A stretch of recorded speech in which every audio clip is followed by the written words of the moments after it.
नमो नमः। अष्टविनायक नमो नमः। गणपति बाप्पा मोरिया। ओम मंगलमूर्ति मोरिया। ओम गम गणपते नमो नमः। श्री सिद्धि विनायक नमो नमः। अष्टविनायक नमो नमः। गणपति बाबा मोरिया। ओम मंगलमूर्ति मोरिया। ओम गम गणपतये नमो नमः। श्री सिद्धि विनायक नमो नमः। अष्टविनायक नमो नमः। गणपति बाबा मोरिया। ओम मंगलमूर्ति मोरिया। ओम गम गणपतये नमो नमः। श्री सिद्धि विनायक नमो नमः। अष्टविनायक नमो नमः। गणपति बाबा मोरिया। ओम मंगलमूर्ति मोरिया। ओम गम गणपतये नमो नमः। श्री सिद्धि विनायक नमो नमः। अष्टविनायक नमो नमः। गणपति बाबा मोरिया। ओम मंगलमूर्ति मोरिया। ओम गम गणपतये नमो नमः। श्री सिद्धि विनायक नमो नमः। अष्टविनायक नमो नमः। गणपति बाबा मोरिया। ओम मंगलमूर्ति मोरिया। ओम गम गणपतये नमो नमः। श्री सिद्धि विनायक नमो नमः। अष्टविनायक नमो नमः। गणपति बाबा मोरिया। ओम मंगलमूर्ति मोरिया। ओम गम गणपतये नमो नमः। श्री सिद्धि विनायक नमो नमः। अष्टविनायक नमो नमः। गणपति बाबा मोरिया। ओम मंगलमूर्ति मोरिया। ओम गम गणपतये नमो नमः। श्री सिद्धि विनायक नमो नमः। अष्टविनायक नमो नमः। गणपति बाबा मोरिया। ओम मंगलमूर्ति मोरिया। ओम गम गणपतये नमो नमः। श्री सिद्धि विनायक नमो नमः। अष्टविनायक नमो नमः। गणपति बाबा मोरिया। ओम मंगलमूर्ति मोरिया। ओम गम गणपतये नमो नमः। श्री सिद्धि विनायक नमो नमः। अष्टविनायक नमो नमः। गणपति बाबा मोरिया। ओम मंगलमूर्ति मोरिया। ओम गम गणपतये नमो नमः। श्री सिद्धि विनायक नमो नमः। अष्टविनायक नमो नमः। गणपति बाबा मोरिया। ओम मंगलमूर्ति मोरिया। ओम गम गणपतये नमो नमः। श्री सिद्धि विनायक नमो नमः। अष्टविनायक नमो नमः। गणपति मोरिया। ओम मंगलमूर्ति मोरिया। ओम गणपतये नमो नमः। श्री सिद्धि विनायक नमो नमः। अष्टविनायक नमो नमः। गणपति बाबा मोरिया। ओम मंगलमूर्ति मोरिया। ओम गम गणपतये नमो नमः। श्री सिद्धि विनायक नमो नमः। अष्टविनायक नमो नमः। गणपति बाबा मोरिया। ओम मंगलमूर्ति मोरिया। ओम गम गणपतये नमो नमः। श्री सिद्धि विनायक नमो नमः। अष्टविनायक नमो नमः। गणपति बाबा मोरिया। ओम मंगलमूर्ति मोरिया। ओम गम गणपतये नमो नमः। श्री सिद्धि विनायक नमो नमः। अष्टविनायक नमो नमः। गणपति बाबा मोरिया। ओम मंगलमूर्ति। ओम गम गणपतये नमो नमः। श्री सिद्धि विनायक नमो नमः। अष्टविनायक नमो नमः। गणपति बाबा मोरिया। ओम मंगलमूर्ति मोरिया। ओम गम गणपतये नमो नमः। श्री सिद्धि विनायक नमो नमः। अष्टविनायक नमो नमः।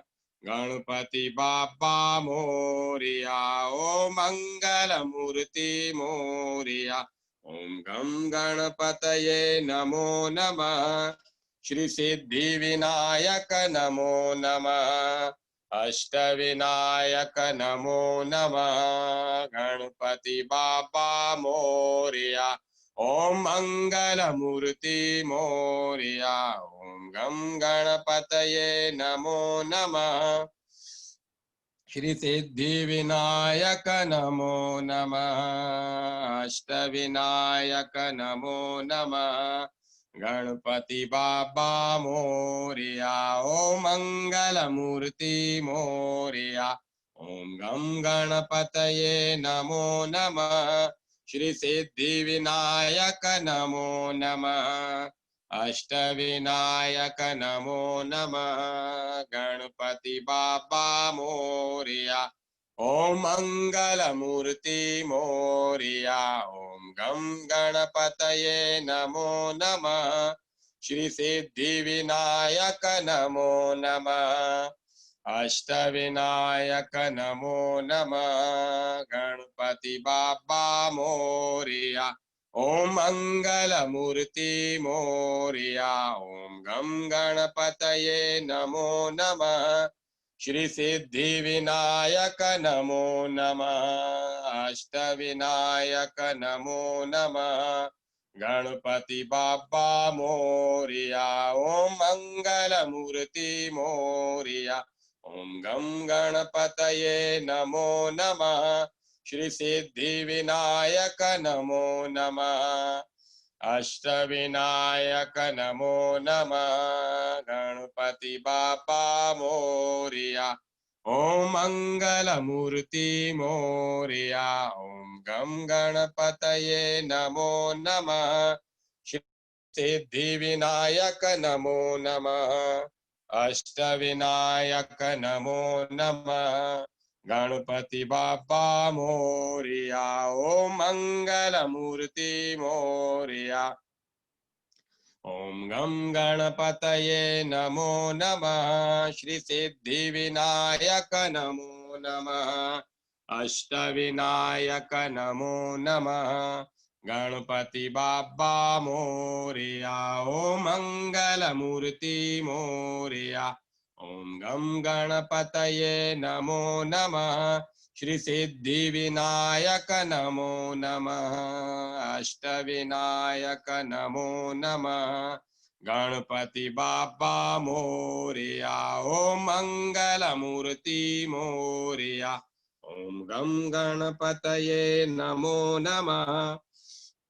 श्री सिद्धि विनायक नमो नमः। अष्टविनायक नमो नमः। गणपति बाबा मोरिया। ओम मंगलमूर्ति मोरिया। ओम गम गणपतये नमो नमः। श्री सिद्धि विनायक नमो नमः। अष्टविनायक नमो नमः। गणपति बाबा मोरिया। ओम मंगलमूर्ति मोरिया।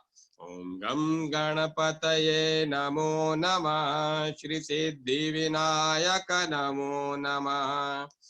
अष्टविनायक नमो नमः। गणपति बाप्पा मोरिया। ओम मंगल मूर्ति मोरिया।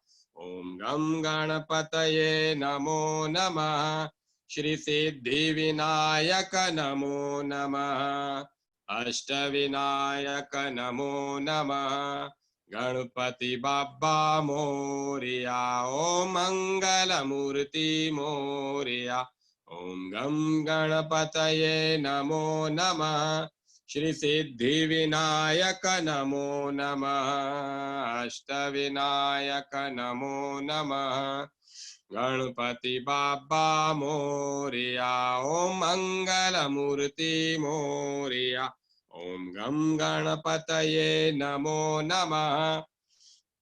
श्री सिद्धि विनायक नमो नमः। अष्टविनायक नमो नमः।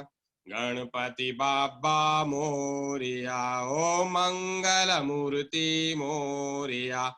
ओम गम गणपतये नमो नमः। श्री सिद्धि विनायक नमो नमः। अष्टविनायक नमो नमः। गणपति बाप्पा मोरिया। ओम मंगल मूर्ति मोरिया। ओम गम गणपतये नमो नमः। श्री सिद्धि विनायक नमो नमः। अष्टविनायक नमो नमः। गणपति बाप्पा मोरिया। ओम मंगल मूर्ति मोरिया। ओम गम गणपतये नमो नमः। श्री सिद्धि विनायक नमो नमः। अष्टविनायक नमो नमः। गणपति बाप्पा मोरिया। ओम मंगल मूर्ति मोरिया। ओम गम गणपतये नमो नमः। श्री सिद्धि विनायक नमो नमः। अष्टविनायक नमो नमः। गणपति बाप्पा मोरिया। ओम मंगल मूर्ति मोरिया। ओम गम गणपतये नमो नमः। श्री सिद्धि विनायक नमो नमः। अष्टविनायक नमो नमः। गणपति बाप्पा मोरिया। ओम मंगल मूर्ति मोरिया। ओम गम गणपतये नमो नमः।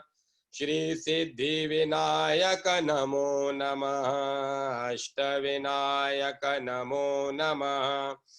गणपति बाप्पा मोरिया। ओम मंगल मूर्ति मोरिया। ओम गम गणपतये नमो नमः। श्री सिद्धि विनायक नमो नमः। अष्टविनायक नमो नमः। गणपति बाप्पा मोरिया। ओम मंगल मूर्ति मोरिया। ओम गम गणपतये नमो नमः। श्री सिद्धि विनायक नमो नमः। अष्टविनायक नमो नमः। गणपति बाप्पा मोरिया। ओम मंगल मूर्ति मोरिया। ओम मंगल मूर्ति मोरिया। ओम गणपति बाप्पा मोरिया। ओम मंगल मूर्ति मोरिया। ओम गम गणपतये नमो नमः। श्री सिद्धि विनायक नमो नमः। अष्टविनायक नमो नमः। गणपति बाप्पा मोरिया। ओम मंगल मूर्ति मोरिया। सभी बोलिए। ओम गम गणपतये नमो नमः।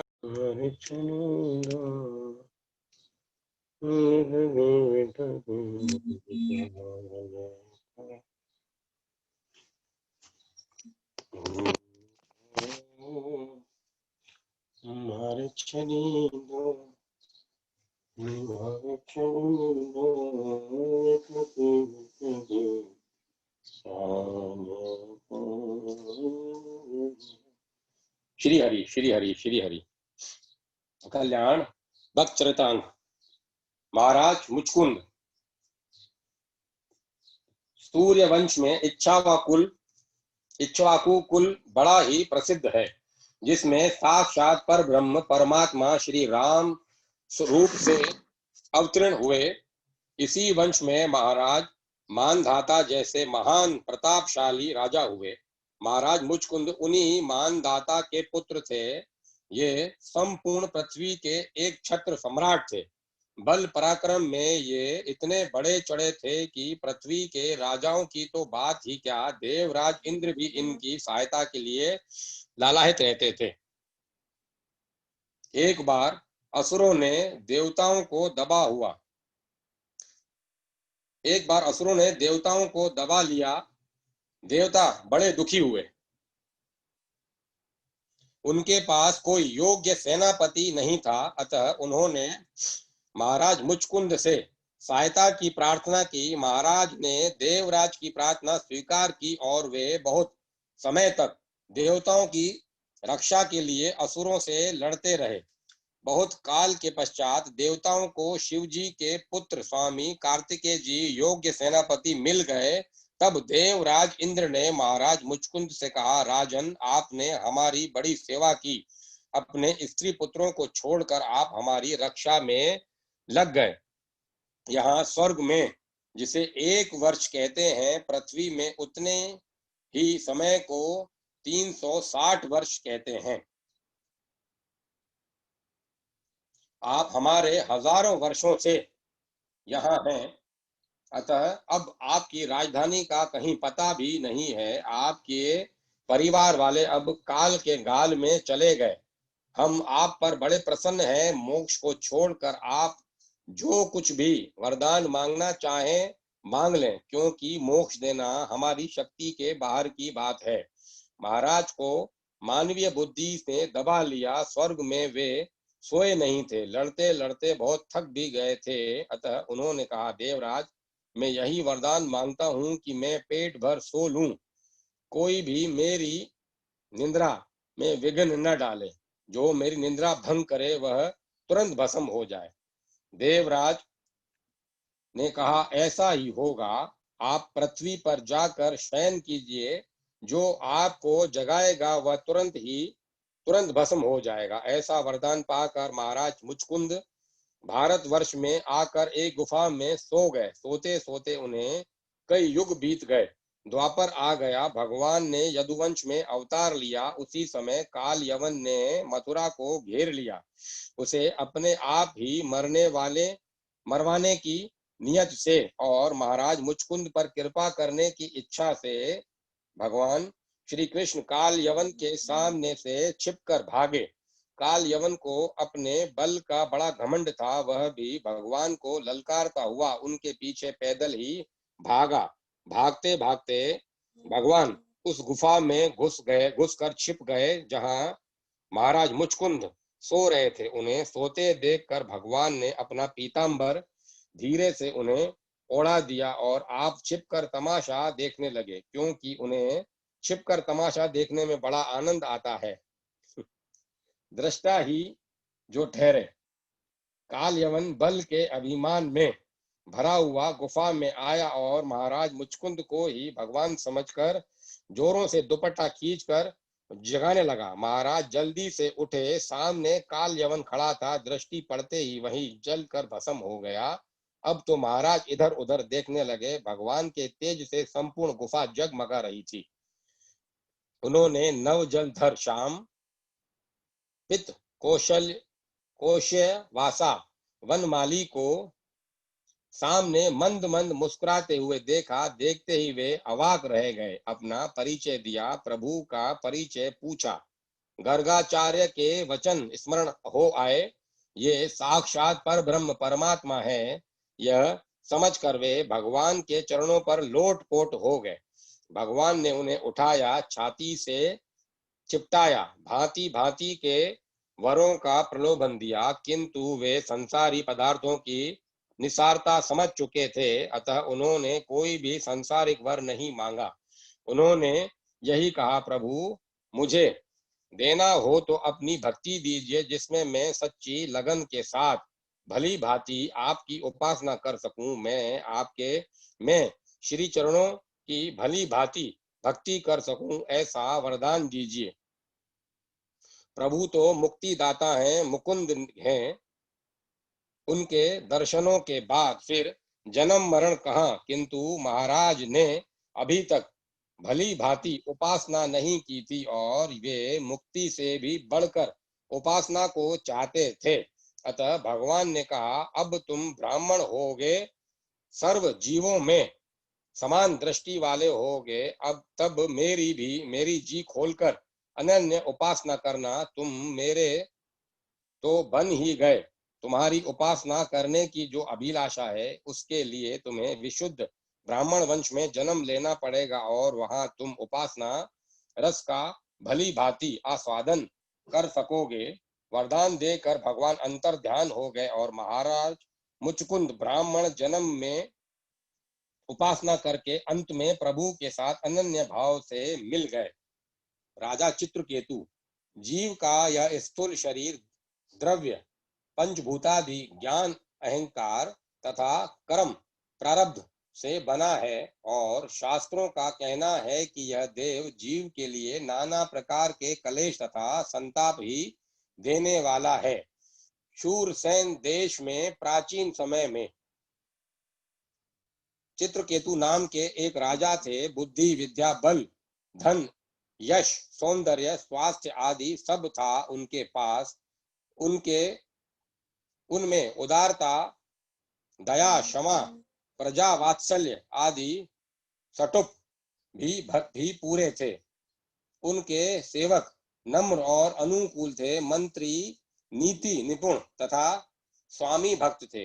राज्य में भीतर बाहर कोई शत्रु नहीं था। राजा के बहुत सी सुंदरी रानियां थी। इतना सब होने पर भी राजा चित्रकेतु सदा दुखी रहते थे। उनकी किसी रानी के कोई संतान नहीं थी। वंश नष्ट हो जाएगा, इस चिंता से राजा को ठीक निंद्रा तक नहीं आती थी। एक बार अंगिरा ऋषि सदाचारी भगवत भक्त राजा चित्रकेतु के यहाँ पधारे। महर्षि राजा पर कृपा करके उन्हें तत्व ज्ञान देने आए थे, किंतु उन्होंने देखा कि मोहवश राजा को पुत्र पाने की प्रबल इच्छा है। ऋषि ने सोच लिया कि जब यह पुत्र वियोग से दुखी होगा तभी इसमें वैराग्य होगा और तभी कल्याण के सच्चे मार्ग पर चलने योग्य होगा। अतः राजा की प्रार्थना पर ऋषि ने त्वष्टा देवता का यज्ञ किया और यज्ञ से बचा अन्न राजा को देकर यह कह दिया कि इसको तुम किसी रानी को दे देना। महर्षि ने यह भी कहा कि इससे जो पुत्र होगा वह तुम्हें हर्ष शोक दोनों देगा। उस अन्न को खाकर राजा की एक रानी गर्भवती हुई। उसके पुत्र हुआ। राजा तथा प्रजा दोनों को अपार हर्ष हुआ। अब इस पुत्र स्नेहवश राजा उसी रानी से अनुराग करने लगे। दूसरी रानियों की याद ही अब उन्हें नहीं आती थी।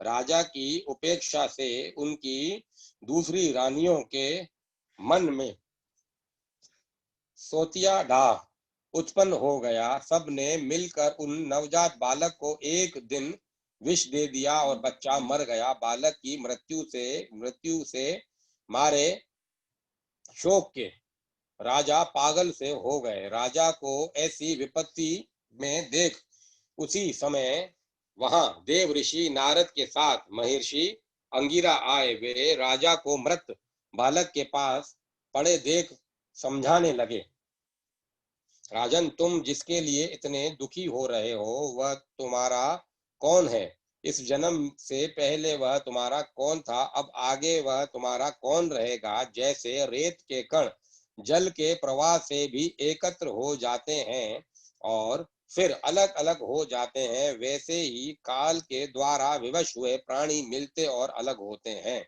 यह पिता पुत्र का संबंध कल्पित है। ये शरीर न जन्म के पूर्व थे न मृत्यु के पश्चात रहेंगे। अतः तुम इनके लिए शोक मत करो। राजा को इन वचनों से कुछ सांत्वना मिली। उसने पूछा, महात्मन, आप दोनों कौन हैं? मेरे जैसे विषयों में फंसे मूढ़ बुद्धि लोगों को ज्ञान देने के लिए आप जैसे भगवत भक्त सिद्ध महापुरुष निस्वार्थ भाव से पृथ्वी में विचरा करते हैं, आप दोनों मुझ पर कृपा करें, मुझे ज्ञान देकर इस शोक से बचाइए। महर्षि अंगिरा ने कहा, राजन, मैं तो तुम्हें पुत्र देने वाला अंगिरा हूँ और मेरे साथ ये ब्रह्मपुत्र देव ऋषि नारद हैं।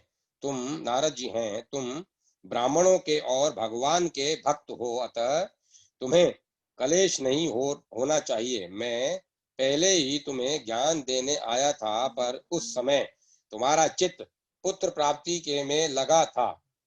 अब तुमने पुत्र के वियोग का कलेश देख लिया। इसी प्रकार स्त्री धन ऐश्वर्य आदि भी नश्वर है, उनका वियोग भी चाहे जब संभव हो और ऐसा ही दुखदायी है। ये राज ग्रह भूमि सेवक मित्र परिवार आदि सब शोक मोह भय और पीड़ा ही देने वाले हैं। ये स्वप्न के दृश्यों के समान है, उनकी इनकी यथार्थ सत्ता नहीं है। अब अपनी भावना के अनुसार ही ये सुखदायी प्रतीत होते हैं। द्रव्य ज्ञान और क्रिया से बना इस शरीर का अभिमान ही जीव को कलेश देता है। एकाग्र चित्त से विचार करो और एकमात्र भगवान को ही सत्य समझकर उन्हीं में चित्त लगाकर शांत हो जाओ। राजा को बोध देने के लिए देव ऋषि नारद ने जीव का आवाहन करके बालक को जीवित कर उससे कहा, जीवात्मन, देखो, यह तुम्हारे पिता माता बंधु बांधव तुम्हारे लिए व्याकुल हो रहे हैं, तुम इनके पास क्यों नहीं रहते? जीवात्मा ने कहा, ये किस किस जन्म में मेरे माता पिता हुए थे। मैं तो अपने कर्मों का फल भोगने के लिए देवता मनुष्य पशु पक्षी आदि योनियों में अनंत काल से जन्म लेता आ रहा हूँ। सभी जीव परस्पर कभी पिता, कभी पुत्र, कभी मित्र, कभी शत्रु, कभी राजा सजातीय, कभी विजातीय, कभी रक्षक, कभी विनाशक, कभी आत्मीय और कभी उदासीन बनते हैं। ये लोग मुझे अपना पुत्र मानकर रोते क्यों हैं? शत्रु मानकर प्रसन्न क्यों नहीं होते? जैसे व्यापारियों के पास वस्तुएं आती और चली जाती हैं, एक पदार्थ आज उनका है, कल उनके शत्रु का है, वैसे ही कर्म वश जीव नाना योनियों में जन्म लेता घूमता है। जितने दिन जिस शरीर का साथ है, उतने दिन ही उसके संबंधी अपने हैं। यह स्त्री पुत्र घर आदि का संबंध यथार्थ नहीं है। आत्मा न जन्मता न मरता है, वह नित्य अविनाशी सूक्ष्म सर्वाधार स्वयं प्रकाश है। वस्तुतः भगवान ही अपनी माया से गुणों के द्वारा विश्व के नाना रूपों में व्यक्त हो रहे हैं। आत्मा के लिए न कोई अपना है न पराया, पर एक है, वह एक है और हित अहित करने वाले शत्रु मित्र आदि नाना बुद्धियों का साक्षी है। साक्षी आत्मा किसी भी संबंध तथा गुण दोष को ग्रहण नहीं करता। आत्मा तो कभी मरता नहीं, वह नित्य है और शरीर नित्य है नहीं। फिर ये लोग क्यों व्यर्थ रो रहे हैं? राजपुत्र का जीवात्मा इतना कहकर चला गया।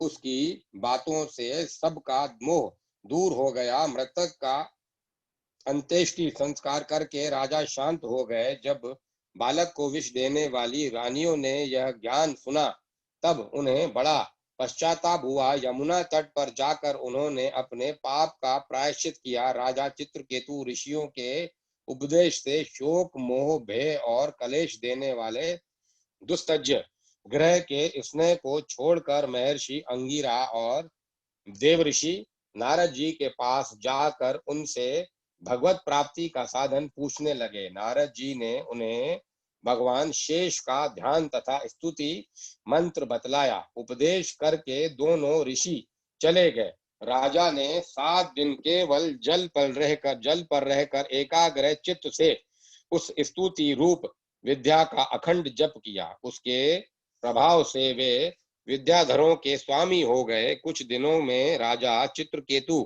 विद्या के बल से मनोगति के अनुसार भगवान शेष के समीप पहुंच गए। यहाँ उन्होंने सनत कुमार आदि महर्षियों से सेवित संकर्षण भगवान के दर्शन किए। राजा ने प्रेम विहल होकर भगवान के चरणों में प्रणिपात किया और वे भगवान की स्तुति करने लगे। दया में भगवान प्रसन्न हुए। उन्होंने चित्रकेतु को परम तत्व का उपदेश किया। तत्व ज्ञान का उपदेश करते हुए अंत में संकर्षण प्रभु ने कहा, राजन, मनुष्य शरीर में ही ज्ञान की प्राप्ति होती है। जो मानव देह पाकर भी ज्ञान नहीं पाता, आत्मा को नहीं जानता, उसका फिर किसी योनि में कल्याण नहीं होता।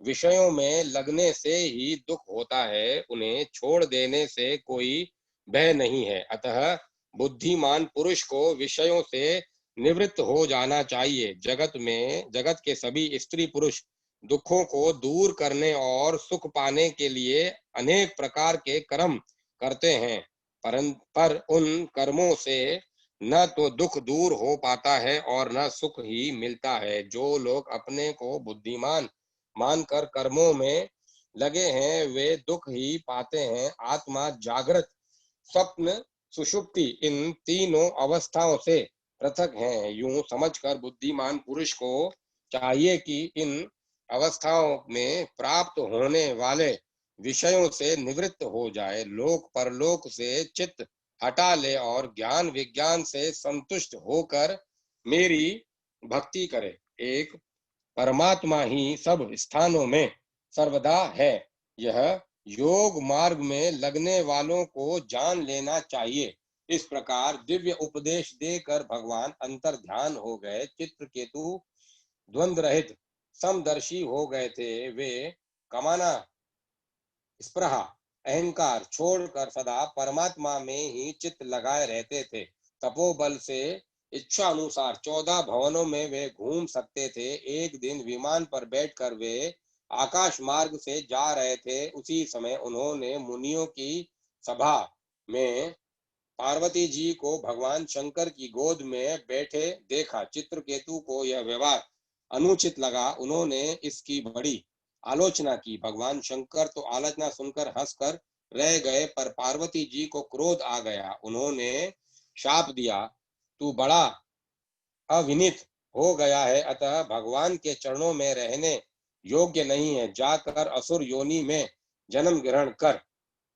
शाप सुनकर चित्रकेतु को न डर लगा न दुख हुआ। असुर योनि में भी सर्वव्यापी भगवान तो है ही, यह वे जानते थे। शिष्ट व्यवहार करने के लिए विमान से वे उतर पड़े और उन्होंने पार्वती जी के चरणों में प्रणाम करके कहा, माता, आपने जो शाप दिया है उसे मैं सादर स्वीकार करता हूँ। मैं जानता हूँ कि देवता लोग मनुष्य के लिए जो कुछ कहते हैं वह उसके कर्मानुसार ही कहते हैं। अज्ञान से मोहित प्राणी इस संसार चक्र में घूमता हुआ सदा सब कहीं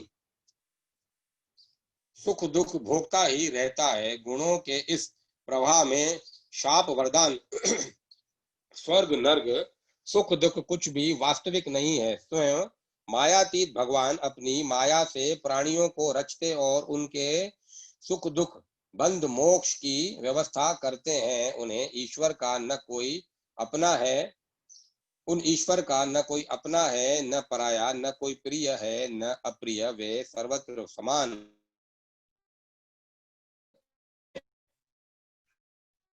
उन सर्वेश्वर सुख से हो तो होगा ही कैसे। उनकी जो पाप रूप कर्मों को करता है, वे कर्म ही उसके सुख दुखादि के कारण होते हैं। देवी, मैं शाप से छूटने के लिए आपको प्रसन्न नहीं कर रहा हूँ। आपको मेरे वचन बुरे लगे, इसके लिए आप मुझे क्षमा करें।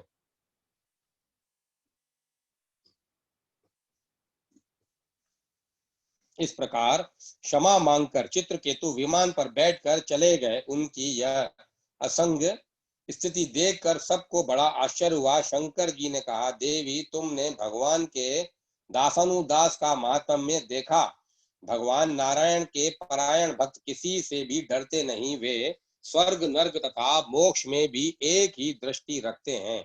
भगवान की लीला से ही जीव देह धारण करके सुख दुख जन्म मरण शाप अनुग्रह का भागी होता है। जैसे रस्सी में अज्ञान से सर्प का भ्रम होता है, वैसे ही इष्ट अनिष्ट का बोध अज्ञान से ही है। भगवान के आश्रित भक्त ज्ञान वैराग्य के बल से किसी भी संसारिक पदार्थ को अच्छा मानकर ग्रहण नहीं करते। जब मैं ब्रह्मा जी, सनत कुमार, नारद, महर्षि गण तथा इंद्र आदि देवता भी परमेश्वर की लीला का रहस्य नहीं जान पाते, तब अपने को समर्थ मानने वाले शुद्र अभिमानी उन परम प्रभु का स्वरूप कैसे जान सकते हैं। तब अपने को समर्थ मानने वाले शुद्र अभिमानी उन परम प्रभु का स्वरूप कैसे जान सकते हैं। उन श्री हरि का न कोई अपना है न पराया। वे सबके आत्मा होने से भगवान सबके आत्मा होने से सबके प्रिय हैं। फिर भी यह महाभाग चित्रकेतु उन्हीं भगवान का प्यारा भक्त है, उन्हीं की रुचि से चलने वाला है, शांत और समदर्शी है। मैं भी उन्हीं अच्युत का भक्त हूँ, अतः मुझको उस पर क्रोध नहीं आया। ऐसे शांत समदर्शी भगवत भक्त महापुरुषों के चरित्र पर आश्चर्य नहीं करना चाहिए। सती का आश्चर्य इन वचनों से दूर हो गया।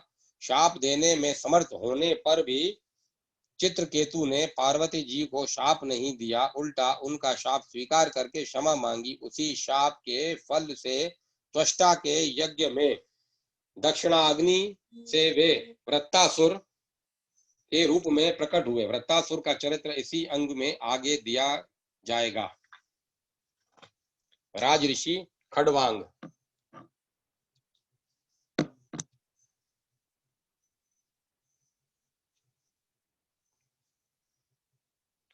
जो मृत्यु के फंदे में पड़ा है, उस प्राणी के लिए धन से या धन देने वालों से क्या प्रयोजन।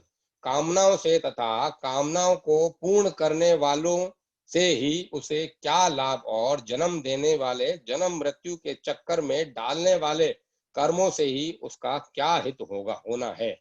महाराज सगर के वंश में विश्वसह के पुत्र हुए महाराज खडवांग। जन्म से ही वे परम धार्मिक थे। अधर्म में उनका चित्त कभी जाता ही नहीं था। उत्तम श्लोक, भगवान को छोड़कर और कोई वस्तु उन्हें स्वभाव से ही प्रिय नहीं थी। न तो स्वर्गादि लोक देने वाले सकाम कर्मों में उनका अनुराग था, न लक्ष्मी, राज्य, ऐश्वर्य, स्त्री, पुत्र तथा परिवार में ही उनकी आसक्ति थी। कर्तव्य बुद्धि से भगवत सेवा मानकर ही वे प्रजा पालन करते थे। महाराज खडवांग ने शरणागत की रक्षा का व्रत ले रखा था। उनका इतना महान पराक्रम तथा प्रभाव था कि जब भी देवता असुरों से पराजित हो जाते, तब महाराज की शरण लेते।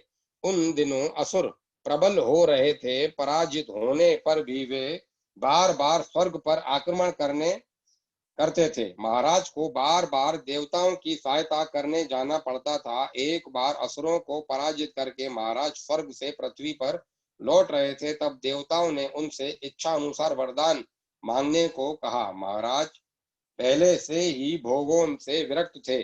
संसार के मिथ्या प्रलोभनों में उनकी आसक्ति नहीं थी। उन्होंने सोचा, यदि जीवन के दिन अधिक शेष हो तब तो यह कर्तव्य पालन, राज्य शासन आदि ठीक ही है, किंतु यदि आयु थोड़ी ही हो तो इस प्रकार भोगों में लगे रहना बड़ी मूर्खता होगी। इस मनुष्य शरीर का पाना कठिन है। इसी शरीर से भवसागर पार न किया तो फिर पता नहीं किस किस योनि में जाना पड़ेगा। ये देवता भी इंद्रियों के वश में हैं, इनकी इंद्रियां भी चंचल हैं। इनकी बुद्धि भी स्थिर नहीं, दूसरों की तो चर्चा ही क्या, ये देवगण भी अपने हृदय में निरंतर स्थित परम प्रिय स्वरूप आत्म तत्व को नहीं जानते। जब ये स्वयं आत्म ज्ञान रहित हैं, तब मुझे कैसे मुक्त कर सकते हैं? यह सब सोचकर उन्होंने देवताओं से पूछा, आप लोग कृपा कर पहले यह बताइए कि मेरी आयु कितनी शेष है? देवताओं ने बताया कि महाराज की आयु 2 घड़ी की ही बाकी है। जब 2 ही घड़ी आयु शेष है, तब भोगों को लेकर क्या होगा? देवगण दीर्घायु दे सकते थे, किंतु महाराज को शरीर का मोह नहीं था। वे शीघ्रता पूर्वक परम पवित्र भारतवर्ष में पहुंचे और भगवान के ध्यान में मग्न हो गए। महाराज खडवांग का मन एकाग्र भाव से भगवान में लगा था।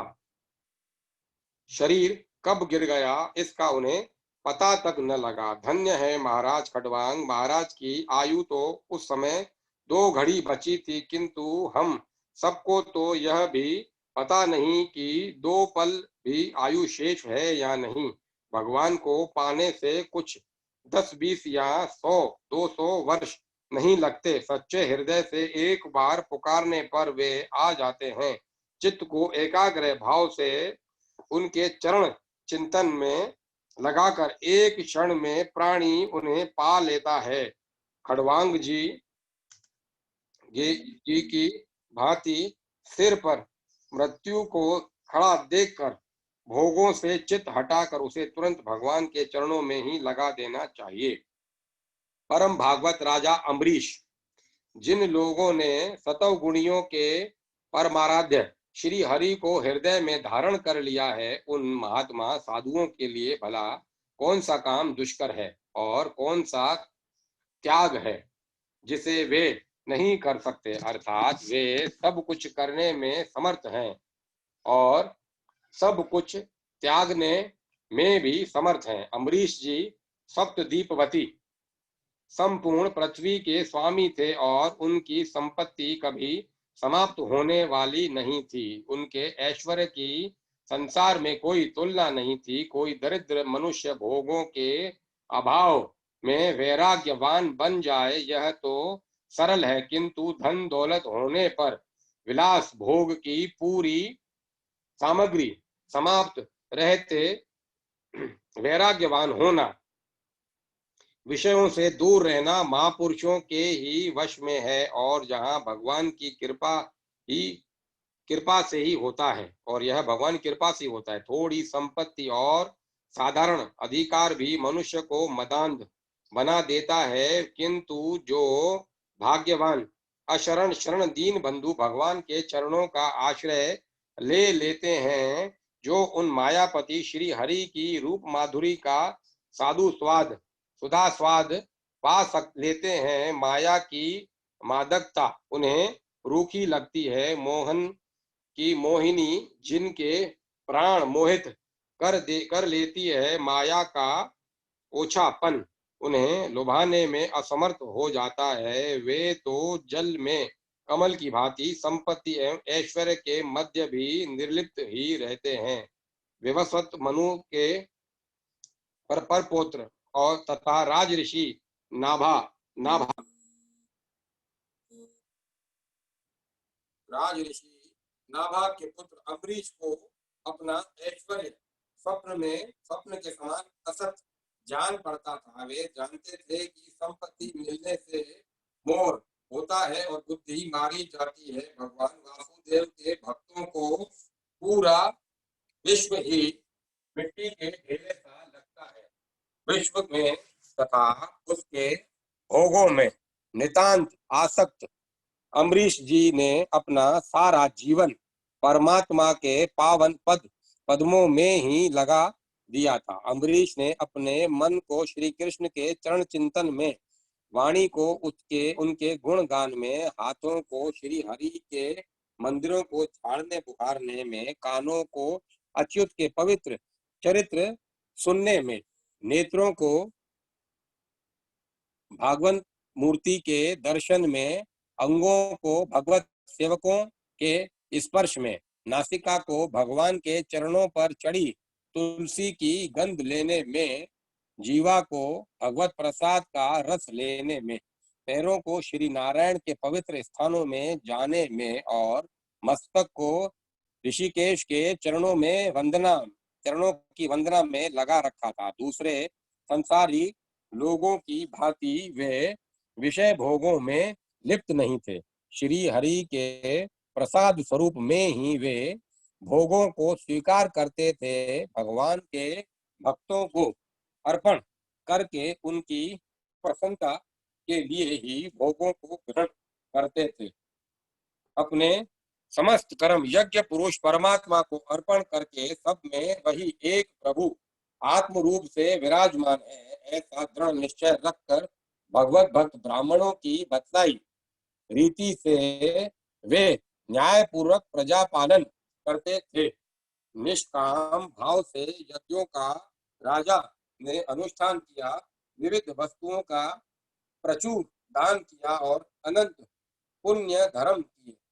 इन सब से वे भगवान को ही प्रसन्न करना चाहते थे। स्वर्ग सुख तो उनकी दृष्टि में तुच्छ था। अपने हृदय सिंहासन पर वे आनंद कंद गोविंद को नित्य विराजमान देखते थे। उनको भगवत प्रेमी की दिव्य माधुरी प्राप्त थी। ग्रह, स्त्री, पुत्र, स्वजन, गज, रथ, घोड़े, रत्न, वस्त्र, आभरण आदि कभी भी न घटने वाला अक्षय भंडार और स्वर्ग के भोग उनको निरस स्वप्न के समान असक्त लगते थे। उनका चित्त सदा भगवान में ही लगा रहता था। जैसा राजा वैसी प्रजा। राजा अम्बरीश के प्रजाजन, राज कर्मचारी सभी लोग भगवान के पवित्र चरित्र सुनने, भगवान के नाम गुण का कीर्तन करने और भगवान के पूजन ध्यान में ही अपना समय लगाते थे। भगवत वत्सल भगवान ने देखा कि मेरे ये भक्त तो मेरे चिंतन में ही लगे रहते हैं, तो भक्तों के योगेश्वर योगक्षेम की रक्षा करने वाले प्रभु ने अपने सुदर्शन चक्र को अम्बरीश तथा उनके राज्य की रक्षा में नियुक्त कर दिया था। जब मनुष्य अपना सब भार उन सर्वेश्वर पर छोड़कर उनका हो जाता है, तब वे दया में उसके योगक्षेम का दायित्व अपने ऊपर ले कर उसे सर्वथा निश्चिंत कर देते हैं। चक्र अम्बरीश के द्वार पर रहकर अम्बरीश की रक्षा करने लगे। राजा अम्बरीश ने एक बार अपनी पत्नी के साथ श्री कृष्ण को प्रसन्न करने के लिए वर्ष की सभी एकादशी के व्रत का नियम किया। वर्ष पूरा होने पर परायण के दिन उन्होंने धूमधाम से भगवान की पूजा की, ब्राह्मणों को गोदान किया। यह सब करके जब वे पारण करने जा रहे थे, तभी महर्षि दुर्वासा शिष्यों सहित पधारे। राजा ने उनका सत्कार किया और उनसे भोजन करने की प्रार्थना की। दुर्वासा जी ने राजा की प्रार्थना स्वीकार कर ली और स्नान करने यमुना तट पर चले गए। द्वादशी केवल एक घड़ी शेष थी। द्वादशी के पारण न करने से व्रत भंग होता। उधर दुर्वासा जी आएंगे कब यह पता नहीं था। अतिथि से पहले भोजन करना अनुचित था। ब्राह्मणों से व्यवस्था लेकर राजा ने भगवान के श्री चरणों तक को लेकर पारण कर लिया और भोजन के लिए ऋषि की प्रतीक्षा करने लगे। दुर्वासा जी ने स्नान करके लौटते ही तपोबल से राजा के पारण करने की बात जान ली। वे अत्यंत क्रोधित हुए कि मेरे राजा, मेरे भोजन के पहले किसने क्यों पारण किया। उन्होंने मस्तक से एक जटा उखाड़ ली और उसे जोर से पृथ्वी पर पटक दिया। उससे कालाग्नि के समान कृत्या नाम की भयंकर राक्षसी निकली। वह राक्षसी तलवार लेकर राजा को मारने दौड़ी। राजा जहां के तहां स्थिर खड़े रहे, उन्हें तनिक भी भय नहीं लगा। सर्वत्र सब रूपों में भगवान ही है। यह देखने वाला भगवान का भक्त भला कहीं अपने ही दया में स्वामी से डर सकता है। अम्बरीश को भी श्री कृष्ण भी श्री कृष्ण अम्बरीश को तो कृत्या भी भगवान ही दिखती थी, परंतु भगवान का सुदर्शन चक्र तो भगवान की आज्ञा से पहले ही राजा की रक्षा में नियुक्त था। उसने पलक मारते ही कृत्या को भस्म कर दिया और दुर्वासा की भी खबर लेने उनकी ओर दौड़ा। अपनी कृत्या को इस प्रकार नष्ट होते और ज्वाला में कराल चक्र को अपनी ओर आते देख दुर्वासा जी प्राण लेकर भागे। वे दसों दिशाओं में पार्वती की गुफाओं में समुद्र में वे दसों दिशाओं में पर्वतों की गुफाओं में समुद्र में जहां जहां छिपने को गए, चक्र वहीं उनका पीछा करता गया। आकाश पाताल में सब कहीं वे गए। इंद्र आदि लोकपाल तो उन्हें क्या शरण देते, स्वयं ब्रह्मा जी और शंकर जी ने भी आश्रय नहीं दिया। दया करके शिव जी ने उनको भगवान के ही पास जाने को कहा। अंत में वे वैकुंठ गए और भगवान विष्णु के चरणों पर गिर पड़े। दुर्वासा ने कहा, प्रभु आपका नाम लेने से नार की जीव नरक से भी छूट जाते हैं, अतः आप मेरी रक्षा कीजिए, आप मेरी रक्षा करें। मैंने आपके प्रभाव को न जानकर आपके भक्त का अपराध किया, इसीलिए आप मुझे क्षमा करें। भगवान अपने छाती पर प्रभु की लात तो सह सकते हैं, अपना अपराध वे कभी मन में नहीं लेते, पर भक्त का अपराध वे क्षमा नहीं कर सकते। प्रभु ने कहा, महर्षि मैं स्वतंत्र नहीं हूँ, मैं तो भक्तों के पराधीन हूँ। साधु भक्तों ने मेरे हृदय को जीत लिया है। साधु जन मेरे हृदय हैं और मैं उनका हृदय हूँ। मुझे छोड़कर वे और कुछ नहीं जानते और उनको छोड़कर मैं भी और कुछ नहीं जानता। साधु भक्तों को छोड़कर मैं अपने इस शरीर को भी नहीं चाहता और इन लक्ष्मी जी को जिनकी एकमात्र गति मैं ही हूँ उन्हें भी नहीं चाहता। जो भक्त स्त्री पुत्र घर पवित्र परिवार धन प्राण इलोक परलोक सबको त्याग कर मेरी शरण आया है, भला मैं उसे कैसे छोड़ सकता हूँ। जैसे पतिव्रता स्त्री पति को अपनी सेवा से वश में कर लेती है, वैसे ही समदर्शी भक्तजन मुझ में चित्त लगाकर मुझे भी अपने वश में कर लेते हैं। नश्वर स्वर्ग आदि की तो चर्चा ही क्या, मेरे भक्त मेरी सेवा के आगे मुक्ति को भी स्वीकार नहीं करते। ऐसे भक्तों के मैं सर्वथा अधीन हूँ। अतएव ऋषिवर आप उन नाभागत ने नाभाग तनय के ही पास जाएं, आपको वहीं आपको शांति मिलेगी।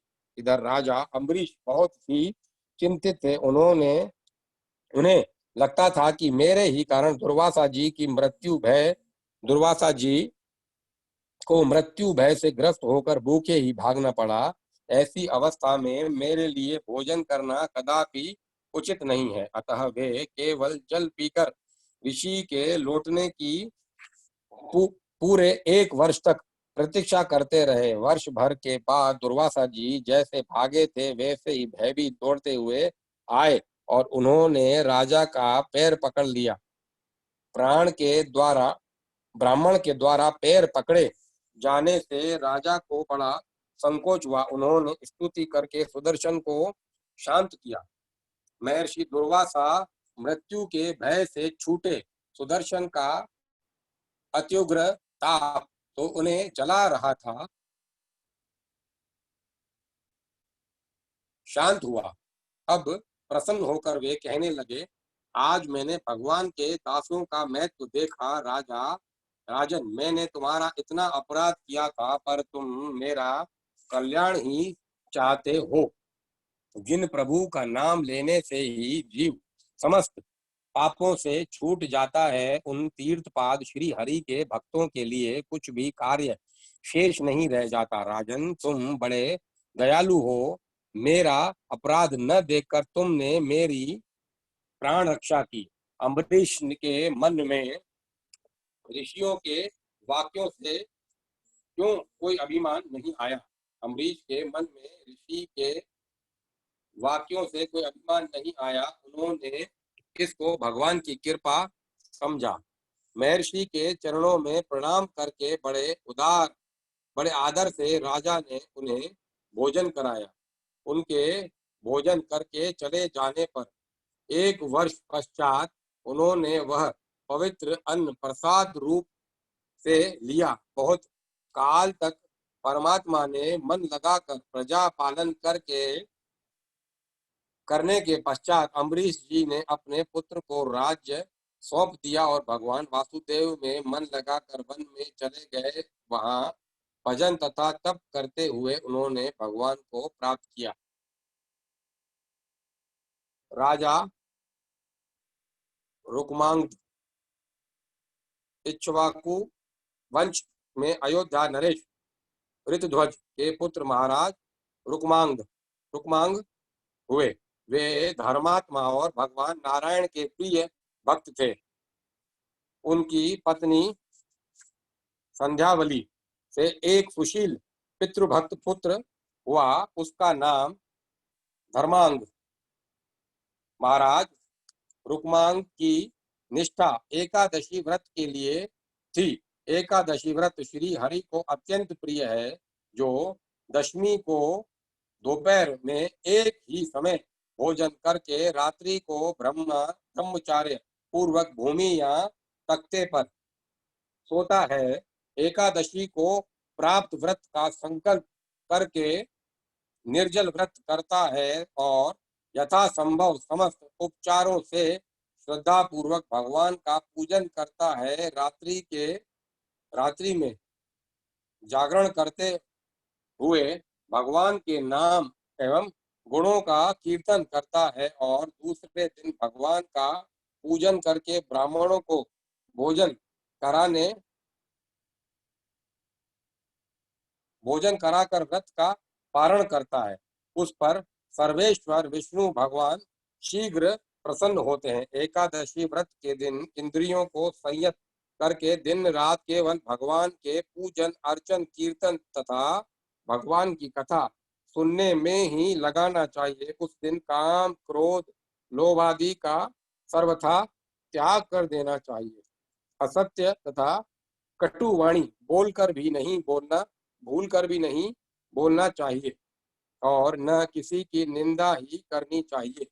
धर्म से द्वेष करने वाले, नास्तिक, शास्त्र निंदक, भगवान में विश्वास न करने वाले लोगों से उस दिन बात भी नहीं करनी चाहिए। महाराज रुक्मांग बड़ी सावधानी से इन नियमों का पालन करते थे। राजा की धर्म परायणता के कारण उनकी समस्त प्रजा धार्मिक थी।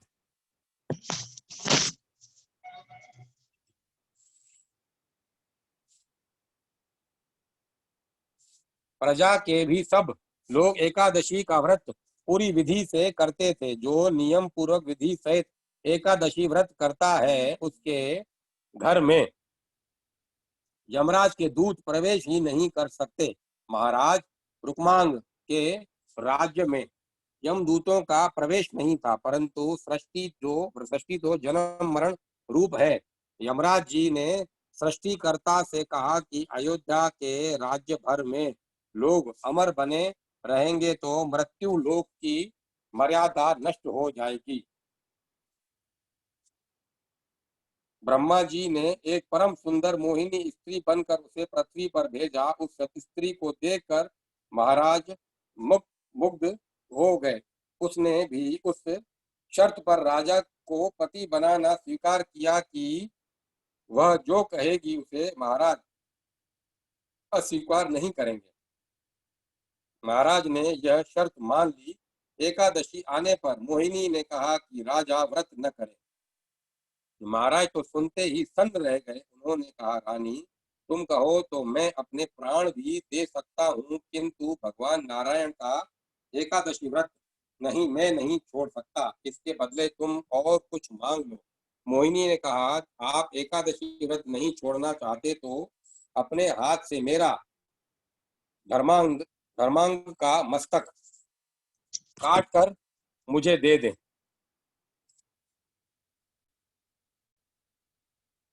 आप एकादशी व्रत नहीं छोड़ना चाहते हैं तो अपने हाथ से कुमार धर्मांग का मस्तक काट कर मुझे दे दें। महाराज, कैसे अपने एकमात्र पुत्र का मस्तक काटें? इस पर राजकुमार ने कहा, पिताजी आप संकोच न करें, शरीर अमर तो है नहीं, कल नष्ट हो या आज यह नष्ट तो होगा, होकर रहेगा। फिर इस देह से धर्म की रक्षा हो, पिता के व्रत तथा सत्य की रक्षा में यह देह लगे, इससे बड़ा सौभाग्य कहाँ मिलेगा। आप अपने सत्य की रक्षा करें। राजकुमार की माता परम सती रानी संध्यावली ने भी पुत्र की बात का समर्थन किया। अंत में महाराज खड्ग लेकर पुत्र का मस्तक काटने को उद्यत हुए। जैसे ही राजा ने तलवार उठाई, अंत कल्याण धाम श्री हरि ने उन्हें दर्शन दिया। भगवान की कृपा से विमान आया और उसमें बैठकर सब परिवार महाराज भगवत धाम पधारे। सत्यवादी राजा हरिश्चंद्र। सत्य मूल सब सकृत सुहाए, वेद पुराण प्रगट मनु गाय। महर्षि विश्वामित्र जी की कृपा से सशरीर स्वर्ग जाने वाले और वहां से देवताओं द्वारा गिराए जाने पर बीच में ही अब तक स्थित रहने वाले महाराज त्रिशंकु विख्यात ही हैं। उन्हीं के पुत्र महाराज हरिश्चंद्र जी थे। वे प्रसिद्ध दानी, भगवत भक्त तथा धर्मात्मा थे। उनकी धार्मिकता के प्रभाव से इनके राज्य में कभी अकाल नहीं पड़ता था, महामारी नहीं फैलती थी, दूसरे भी कोई दैविक या भौतिक उत्पात नहीं होते थे। प्रजा सुखी थी, प्रसन्न थी, धर्म परायण थी। महाराज हरिश्चंद्र की सत्य निष्ठा त्रिभुवन में विख्यात थी। देवर्षि नारद ने से महाराज की प्रशंसा सुनकर देवराज को भी ईर्ष्या हुई और उन्होंने परीक्षा लेने का निश्चय करके विश्वामित्र जी को इसके लिए तैयार किया। विश्वामित्र जी ने अपने तप के प्रभाव से स्वप्न में राजा से संपूर्ण राज्य दान में ले लिया और दूसरे दिन अयोध्या जाकर उसे मांगा।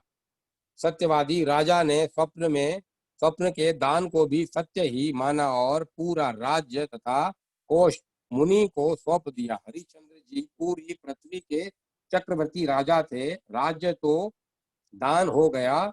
शास्त्र कहते हैं कि काशीपुरी भगवान शंकर के त्रिशूल पर बसी है, अतः पृथ्वी के राज्य में उसे नहीं गिना जाता।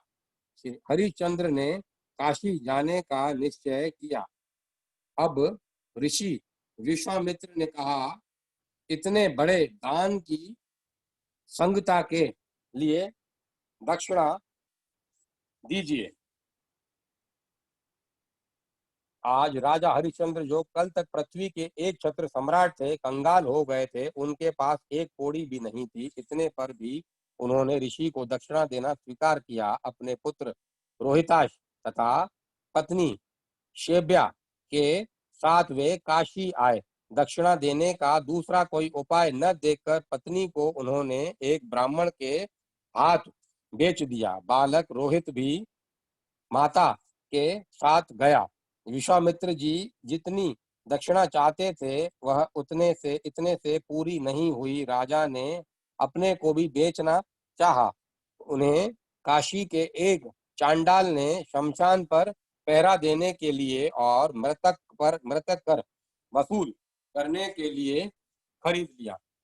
इस प्रकार हरिश्चंद्र ने ऋषि को दक्षिणा दी। सोना अग्नि में पड़कर जल नहीं जाता, वह और चमकने लगता है। इसी प्रकार संकटों में पड़ने से धर्मात्मा पुरुष धर्म से पीछे नहीं हटते। उनकी धर्म निष्ठा विपत्ति की अग्नि में भस्म होने के बदले और उज्ज्वलतम होती है और विशेष रूप से चमकने लगती है। हरिश्चंद्र चंडाल के सेवक हो गए। एक चक्रवर्ती सम्राट शमशान में रात्रि के समय पहरा देने के काम पर लगने को विवश हुए, परंतु हरिश्चंद्र का धैर्य अडिग रहा।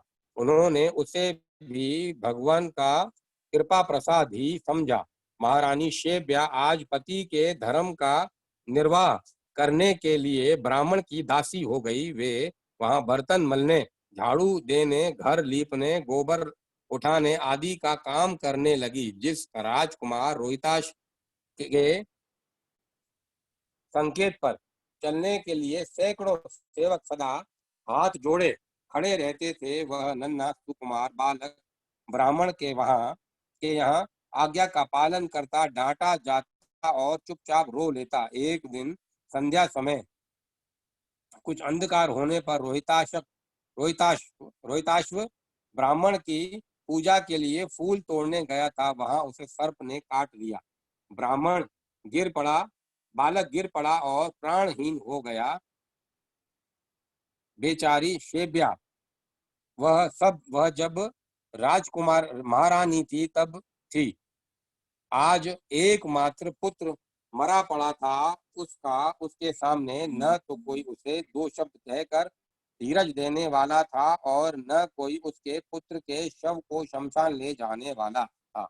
रात्रि में अकेली रोती बिलखती बेचारी अपने हाथों पर पुत्र के देह को लेकर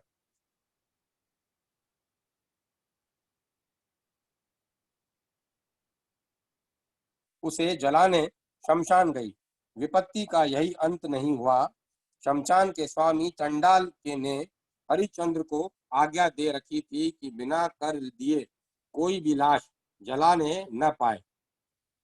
शेब्या का रोना सुनकर हरिश्चंद्र जी वहां आए पहुंचे और कर मांगने लगे। हाय हाय, अयोध्या के चक्रवर्ती की महारानी के पास था था क्या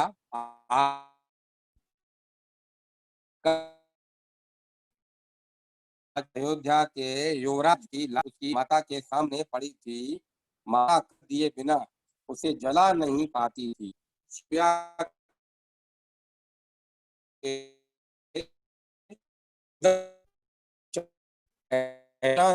कितनी भयंकर स्थिति हो गई।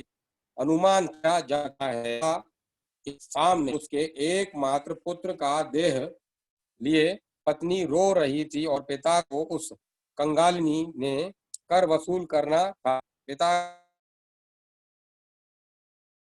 से शरीर का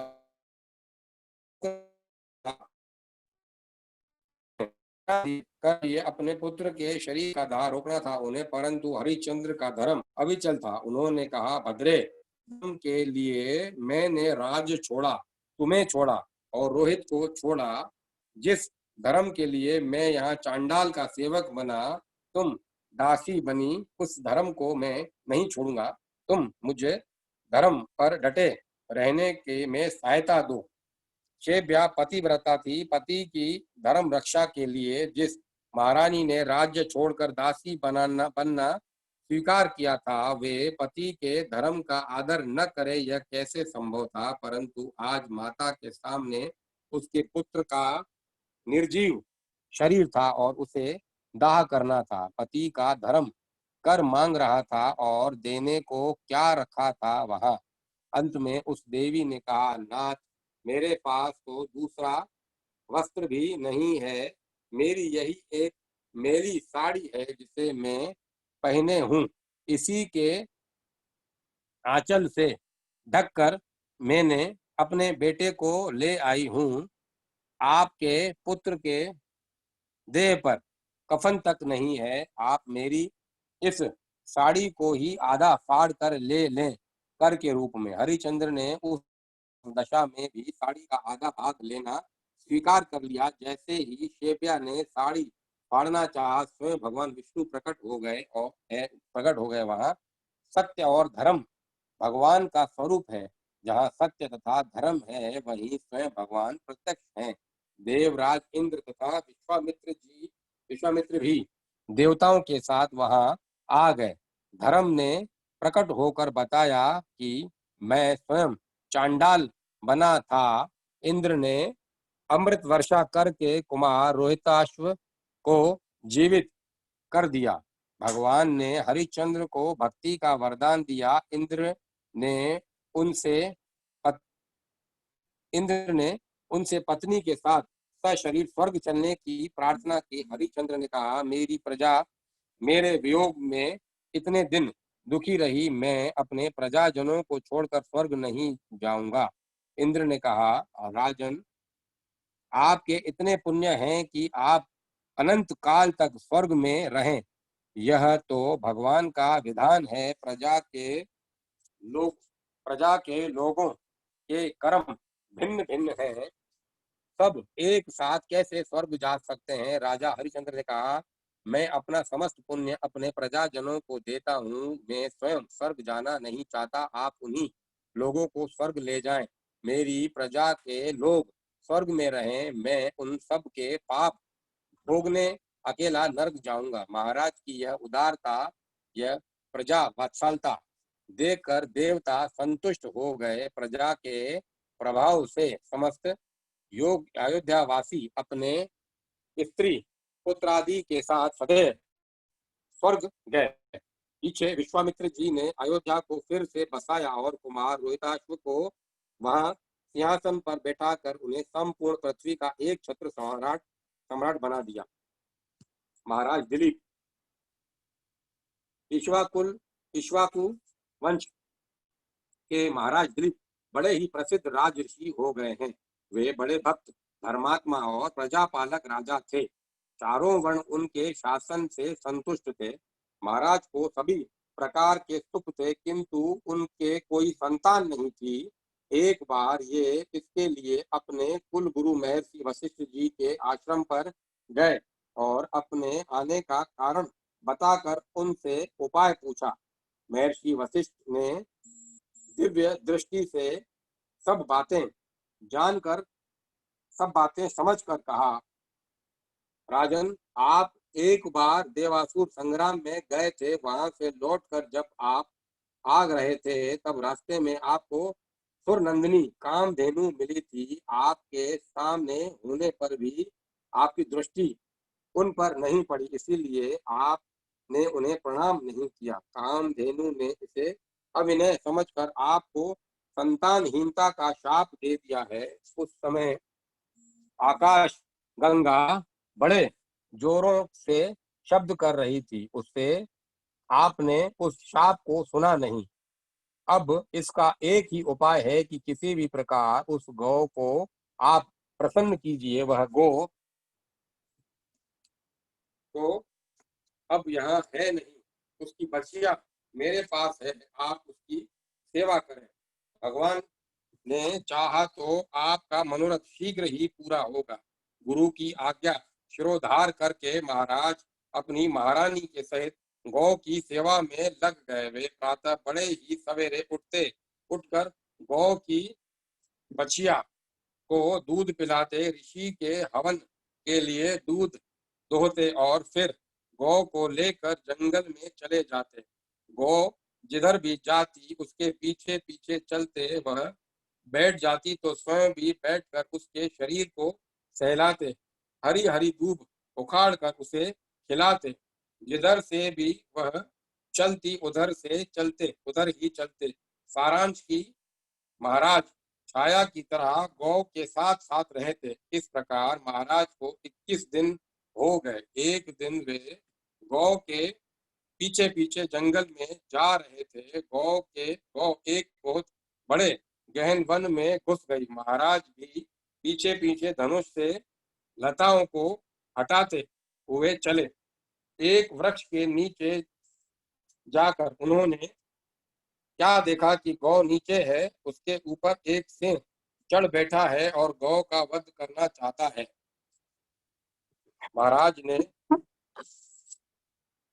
बाछे से बाण निकालकर उस सिंह को मारना चाहा, किंतु उसका हाथ जहां का तहां जड़वत रह गया। अब वे क्या करते? उन्होंने अत्यंत दीनता से कहा, आप कोई सामान्य सिंह नहीं है, आप देवता हैं। इस भौ को छोड़ दीजिए, इसके बदले में आप मुझे जो भी आज्ञा दें मैं करने को तैयार हूँ। सिंह ने कहा, यह वृक्ष भगवती पार्वती को अत्यंत प्रिय है। मुझे शिव जी ने स्वयं अपनी इच्छा से उत्पन्न करके इसकी रक्षा में नियुक्त किया है। यहाँ जो भी आता है वही मेरा आहार है। यह गौ यहाँ आई है, इसे ही खाकर मैं पेट भरूंगा। इस विषय में आप कुछ भी नहीं कर सकते।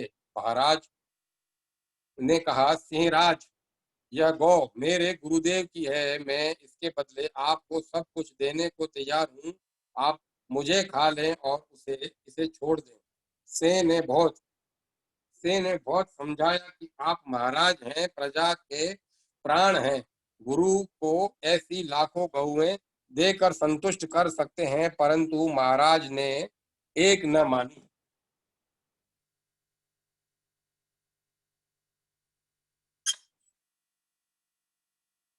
अंत में सिंह तैयार हो गया। महाराज जमीन पर पड़ गए। थोड़ी देर में उन्होंने देखा कि न तो वहां सिंह था न वृक्ष, केवल कामधेनु वहां खड़ी थी। उसने कहा, राजन, मैं आप पर बहुत प्रसन्न हूँ। यह सब मेरी माया थी। आप मेरा दूध अभी धोकर पी लें, आपके पुत्र होगा। महाराज ने कहा, देवी, आपका आशीर्वाद शिरोधार्य है, किंतु जब तक आपका बछड़ा न पी लेगा, गुरु के यज्ञ के लिए दूध न धो लिया जाएगा और गुरु जी की आज्ञा न होगी, तब तक मैं दूध नहीं पीऊंगा। इस पर गौ बहुत संतुष्ट हुई।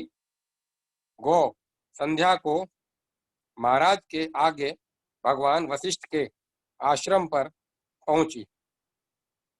सर्वज्ञ ऋषि तो पहले ही सब जान गए थे। महाराज जाकर जब यह सब वृतांत कहा, तब वे प्रसन्न होकर बोले, राजन, आपका मनोरथ पूरा हुआ। गौ की कृपा से आपके बड़ा पराक्रमी पुत्र होगा। उसका आपका वंश उसके नाम से चलेगा।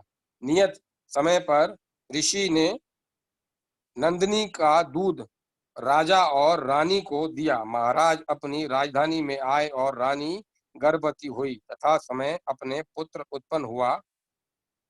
उनके पुत्र उत्पन्न हुआ। यही बालक रघुकुल का प्रतिष्ठाता रघु नाम से विख्यात है।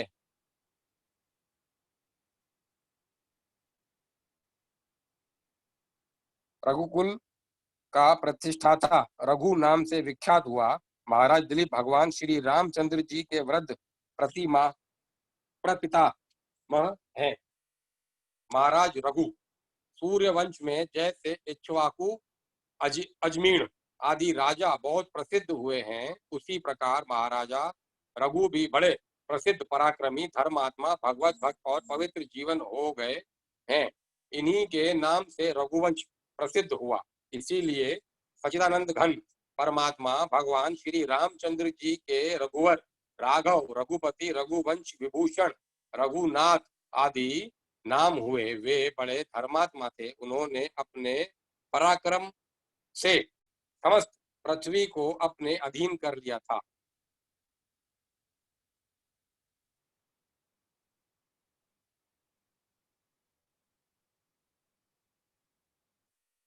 चारों दिशाओं में दिग्विजय करके वे समस्त भूमि खंड के एक छत्र सम्राट हुए।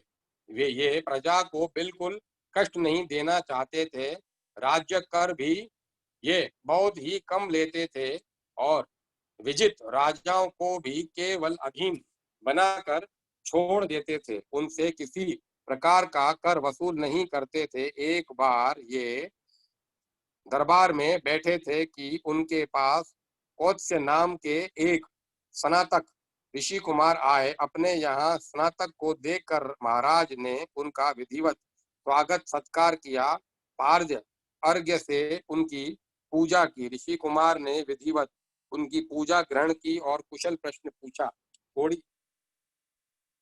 थोड़ी देर में अनंत ऋषि कुमार चलने लगे। तब महाराज ने कहा, ब्राह्मण आप कैसे पधारे और बिना कुछ अपना अभिप्राय बताए आप लौटे क्यों जा रहे हैं? ऋषि कुमार ने कहा, राजन मैंने आपके दान की ख्याति सुनी है, आप अद्वितीय दानी हैं। मैं एक प्रयोजन से आपके पास आया था, किंतु मैंने सुना है कि आपने यज्ञ में अपना समस्त वैभव दान कर दिया है। यहाँ आकर मैंने प्रत्यक्ष देखा कि आपके पास अर्घ्य देने के लिए भी कोई धातु का पात्र नहीं है, अतः आप मुझे मिट्टी के पात्र में अर्घ्य दिया आपने मुझे मिट्टी के पात्र में अर्घ्य दिया है, अतः अब मैं आपसे कुछ नहीं मांगता।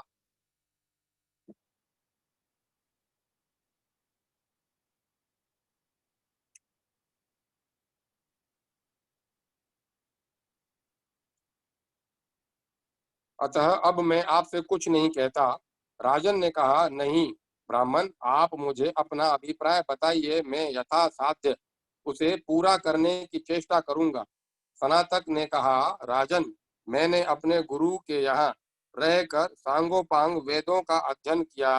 अध्ययन के अनंतर मैंने गुरु जी से गुरु दक्षिणा के लिए प्रार्थना की। उन्होंने कहा, हम तुम्हारी सेवा से संतुष्ट हैं, मुझे और कुछ भी दक्षिणा नहीं चाहिए। गुरु जी के यूं कहने पर भी वे बार बार उनसे गुरु दक्षिणा के लिए आग्रह करता ही रहा।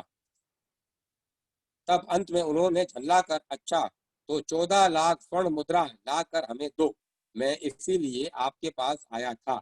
महाराज ने कहा, ब्राह्मण मेरे हाथों में धनुष बाण के रहते हुए कोई विद्वान ब्रह्मचारी ब्राह्मण मेरे यहाँ से विमुख जाए तो मेरे राजपाट धन वैभव को धिक्कार है। आप जेठिए मैं कुबेर लोक पर चढ़ाई करके उनसे उनके यहाँ से धन लाकर आपको दे दूंगा। महाराज ने सेना को सुसज्जित होने की आज्ञा दी। बात की बात में सेना सज गई।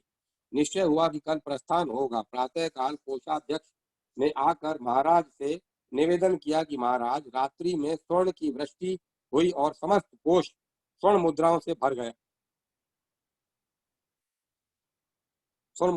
गया महाराज ने जाकर देखा कि सर्वत्र स्वर्ण मुद्राएं भरी हैं। वहां जितनी स्वर्ण मुद्राएं थी उन सबको महाराज ने ऊँटों पर लाद कर ऋषि कुमार के साथ भेजना चाहा। ऋषि कुमार ने देखा ये मुद्राएं तो नियत संख्या से बहुत अधिक हैं। तब उन्होंने राजा से कहा, महाराज मुझे तो केवल 14 लाख ही चाहिए, इतनी मुद्राओं का मैं क्या करूंगा, मुझे तो केवल काम भर के लिए चाहिए, इस त्याग को धन्य है।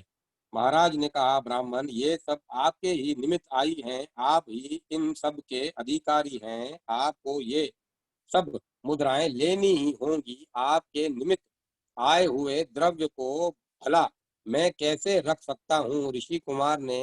बहुत ऋषि कुमार ने बहुत मना किया, किंतु महाराज मानते ही नहीं थे। अंत में ऋषि को जितनी आवश्यकता थी वे उतना ही द्रव्य लेकर अपने गुरु के यहाँ चले गए।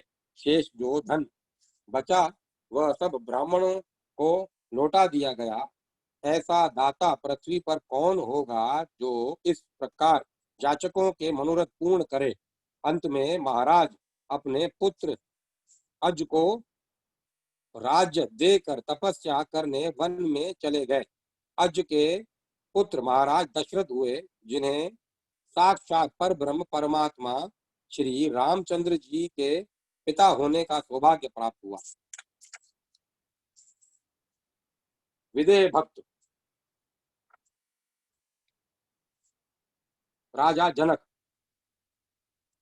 जिनकी माया ग्रंथियां टूट गई हैं, ऐसे आत्माराम आत्मकाम जीवन मुक्त मुनिगण भी भगवान श्री हरि की अहेतु की भक्ति करते हैं, क्योंकि श्री हरि में ऐसे गुण हैं। महाराज निमि के शरीर मंथन करके ऋषियों ने जिस कुमार को प्रकट किया वह जनक कहा गया। माता के देह से न उत्पन्न होने के कारण विदेह और मंथन से उत्पन्न होने के कारण मैथिल भी उनकी उपाधि हुई। इस वंश में आगे चलकर जो नरेश हुए वे सभी जनक और विदेह कहलाए। महर्षि याज्ञवल्क्य की कृपा से वे सभी योगी और आत्मज्ञानी हुए। इसी वंश में उत्पन्न सीता जी के पिता महाराज सिरध्वज जनक को कौन नहीं जानता। आप सर्वगुण संपन्न और सर्व सदा सद्भावधार सद्भावधार सद्भावनाधार परम तत्वज्ञ कर्मज्ञ असाधारण ज्ञानी धर्म धुरंधर और नीति निपुण महान पंडित थे। आपकी विमल कीर्ति विविध भांति से गाई गई है, परंतु आपके यथार्थ महत्व का पता बहुत थोड़े लोगों को लग सका है। श्री गोसाई जी महाराज आपको प्रणाम करते हुए कहते हैं, प्रणवऊ परिजन सहित विदेहु जाहि राम पद गुण सनेहु जोग भोग मैं राखऊ गोई राम बिलोकत प्रगटे सोई। पूर्ण पूर्ण ब्रह्म सच्चिदानंद घन महाराज श्री राघवेंद्र ने के साथ श्री जनक जी का जो अत्यंत गूढ़ स्नेह और नित्य योग प्रेम का अभेद संबंध है वह सर्वथा अनिर्वचनीय है। कहना तो दूर रहा, कोई उसे सम्यक प्रकार से समझ भी नहीं सकता। उस प्रेम तत्व को तो बस आप ही दोनों जानते हैं। आपने इस अकथनीय अनुपम दिव्य प्रेम धन को पूरे लोभी की भांति इंद्रिय व्यवसाय रूप पर पंचों में छिपा रखा है और एक धन प्राण विषयी मनुष्य के सदृश उसी परम धन के चिंतन में निरंतर निमग्न रहते हैं। लोग आपको एक महान ऐश्वर्य संपन्न राजा, नीति कुशल, प्रजा प्रजा प्रजारंजक प्रजारजक नरपति समझते हैं। कुछ लोग ज्ञानियों का आचार्य भी मानते हैं, परंतु आपके अंतर स्थल के निगुण प्रेम आपके अंतरस्थूल के निगुण प्रेम का परिचय बहुत कम लोगों को है। प्यारी दुलारी श्री सीता जी के स्वयंवर की तैयारी हुई है। देश विदेश के राजा महाराजाओं को निमंत्रण दिया गया है। पराक्रम की परीक्षा देकर सीता जी को प्राप्त करने की लालसा से बड़े बड़े रूप गुण और बल वीर्य से संपन्न राजा महाराजा मिथिला में पधार रहे हैं। इसी अवसर पर तनय मुनि विश्वामित्र जी अपने तथा अनन्य ऋषियों के यज्ञों की रक्षा के लिए अवध राज महाराज दशरथ जी से उनके प्राणाधिक प्रिय पुत्र द्रव्य श्री राम लक्ष्मण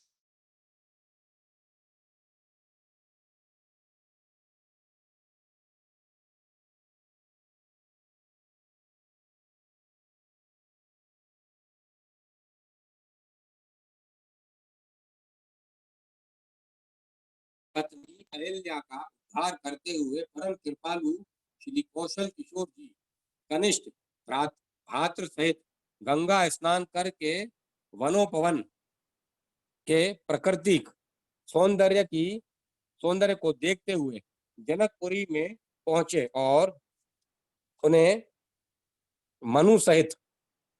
मुनि सहित नगर से बाहर मनोरम आम्र वाटिका में ठहरे हैं। मिथिलेश महाराज इस शुभ संवाद को पाकर श्रेष्ठ समाज सहित विश्वामित्र जी के दर्शन और स्वागतार्थ आते हैं और मुनि को साष्टांग प्रणाम करके आज्ञा पाकर बैठ जाते हैं और इतने में ही फुलवारी देखकर श्याम गौर मृदु बयस किशोरा लोचन सुखद बिसव चित चोरा। श्याम गौर शरीर किशोर वह वाली नेत्रों को परम सुख देने वाली अखिल विश्व के चित्त को चुराने वाली जुगल जोड़ी वहां आ पहुंची। ये थे तो बालक, परंतु इनके आते ही लोगों पर ऐसा प्रभाव पड़ा कि सब लोग उठ खड़े हुए। उठे सकल जब रघुपति आए, विश्वामित्र जी सबको बैठाते हैं। दोनों प्रभु शील संकोच के साथ गुरु के चरणों में बैठ जाते हैं। यहाँ जनक राय जी की बड़ी ही विचित्र दशा होती है। उनकी प्रेम रूपी सूर्यकांत मणि श्री राम रूपी प्रत्यक्ष प्रचंड सूर्य की रश्मियों को प्राप्त कर द्रवित होकर बह चलती है।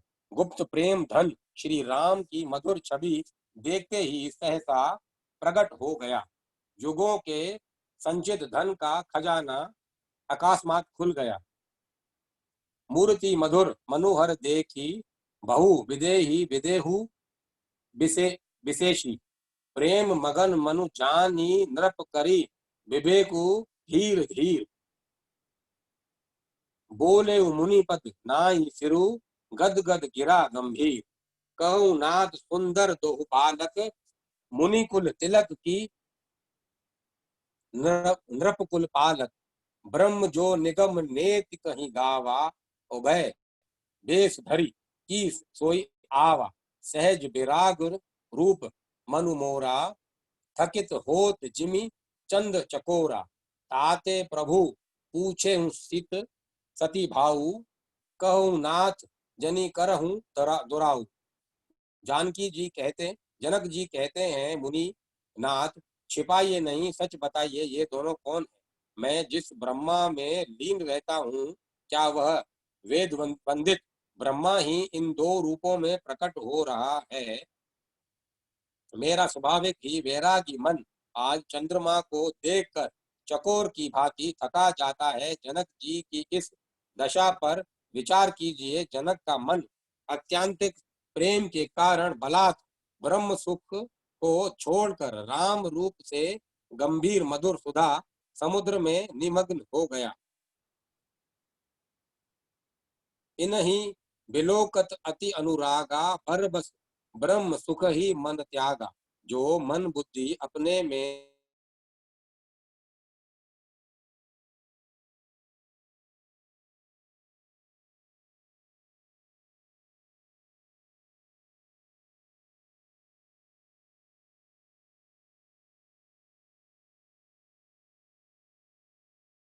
सुख को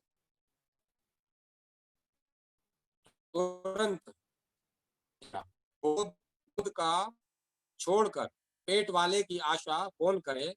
ऐसा कौन समझदार होगा जो नैन गोचर में मिल जाने पर अगोचर के पीछे लगा रहे? धीर बुद्धि महाराज जनक के लिए यही उचित था। अभेद भक्ति निष्ठ विदेह राज की पराभक्ति संशय रहित थी, संशय रहित है। इसी प्रकार वे बारात की विदाई के समय जब अपने जमाता से मिलते हैं, तब भी उनका प्रेम सागर मर्यादा तोड़ बैठता है। उस समय वे उनके वचनों में असीम प्रेम की मनोहर छटा है। जरा उस समय की झांकी भी देखिए। बारात विदा हो गई जी पहुंचाने के लिए साथ साथ जा रहे थे। दशरथ जी लौटाना चाहते थे, परंतु प्रेमवश राजा लौटते नहीं। दशरथ जी ने फिर आग्रह किया तो आप रथ से उतर पड़े और नेत्रों से प्रेम आंसुओं की धारा बहाते हुए उनसे विनय करने लगे। इसके बाद मुनियों से स्तुति प्रार्थना की। तदंतर श्री राम के अपने प्यारे जमाता राम के समीप आए और कहने लगे, राम करु के ही भांति प्रशंसा, मोहि में मन मानस हंसा। कर ही जोगी जोगी जहि लागी, कोहु मोहु ममता मृत त्यागी। व्यापक ब्रह्म अलखु अविनाशी, चिदानंदु निर्गुण गुण राशि। मन से समेत जे ही जन न जानी, तार की तर की न सकल अनुमानी। महिमा निगमु नेति कही कहूं कही, जो तिहु काल एक रस रही। नियम बिसन मोह कहूं बहु, सो समस्त सुख मूल। सबहु लाभ जग जीव, कहे भय इसु अनुकूल। सबहि भांति मोहि जिनी बढ़ाई निज जन जानी लीन अपनाई। हो ही सहस दस सारद शेषा करही कलप कोटिक भरी लेखा। मोर भाग्य राउर गुण गाथा कहीं न सिराही सुनहु रघुनाथा। मैं कछु कहूँ एक बल मोरे तुनह रिजहूँ सनेह सुठी थोरे। बार बार मांगऊं कर जोरे मनु परी हरु हरे चरण जनी भोरे। धन्य जनक जी, धन्य आपकी गुप्त प्रेम भक्ति। जब मिथिला यह समाचार पहुंचा कि महाराज दशरथ ने श्री राम को वनवास दे दिया, तब जनक जी ने कुशल राजनीतिज्ञ की भांति अयोध्या का समाचार भरत की गतिविधि जानने के लिए गुप्तचर भेजे। भरत लाल के अनुराग का परिचय पाकर वे चित्रकूट अपने समाज के साथ पहुंचे। चित्रकूट में महाराज की गंभीरता जैसे मूर्तिमान हो जाती है। वे न तो कुछ भरत जी से कह पाते और न कुछ श्री राम जी से ही कहते हैं। इन्हें भरत की अपार भक्ति तथा श्री राम के परस्पर स्वरूप पर अटूट विश्वास है। महारानी कौशल्या तक उनके पास सुनैना जी द्वारा संदेश भिजवाती हैं, किंतु वे कहते हैं कि भरत और श्री राम जी का जो परस्पर अनुराग है उसे समझा ही नहीं जा सकता, वह अतर्क्य है। देवी परंतु भरत रघुबर की प्रीति प्रतीति जाई नहीं तरकी। स्वयं महाराज के बोध रूप चित्त में इतना निगुण प्रेम है, इसका कोई भी अनुमान नहीं कर सकता। जनक कर्म योग के सर्वश्रेष्ठ आदर्श हैं, ज्ञानियों में अग्रगण्य हैं और 12 प्रधान भगवताचार्यों में हैं। जनक जी परम ज्ञानी हैं, परंतु परम ज्ञान की अवधि तो यही है कि ज्ञान में स्थित रहते हुए ही परम ज्ञान स्वरूप भगवान की मूर्तिमान माधुरी को देखकर उस पर रिझ जाए। ज्ञान का प्रेम के पवित्र द्रव्य रूप में परिणित होकर अपनी अजस्त्र सुधा धारा से जगत को पल्लवित कर देना ही उसकी महान है। जनक जी ने यही प्रत्यक्ष दिखला दिया।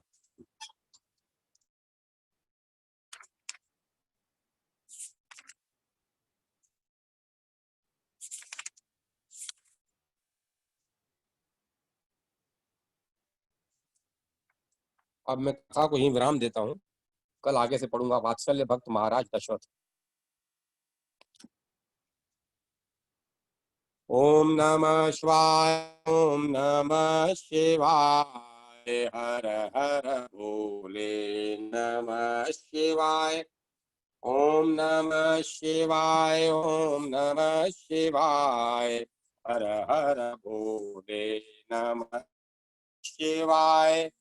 ओम नमः शिवाय, ओम नमः शिवाय, हर हर भोले नमः शिवाय। ओम नमः शिवाय, ओम नमः शिवाय, हर हर भोले नमः शिवाय। ओम नमः शिवाय, ओम नमः शिवाय, हर हर भोले नमः शिवाय। ओम नमः शिवाय, ओम नमः शिवाय, हर हर भोले नमः शिवाय। ओम नमः शिवाय, ओम नमः शिवाय, हर हर भोले नमः शिवाय। ओम नमः शिवाय, ओम नमः शिवाय, हर हर भोले नमः शिवाय। ओम नमः शिवाय, ओम नमः शिवाय, हर हर भोले नमः शिवाय। ओम नमः शिवाय, ओम नमः शिवाय, हर हर भोले नमः शिवाय। ओम नमः शिवाय, ओम नमः शिवाय, हर हर भोले नमः शिवाय। ओम नमः शिवाय, ओम नमः शिवाय। हर हर भोले नमः शिवाय। ओम नमः शिवाय, ओम नमः शिवाय। हर हर भोले नमः शिवाय। ओम नमः शिवाय, ओम नमः शिवाय। हर हर भोले नमः शिवाय। ओम नमः शिवाय, ओम नमः शिवाय। हर हर भोले नमः शिवाय। ओम नमः शिवाय, ओम नमः शिवाय। हर हर भोले नमः शिवाय।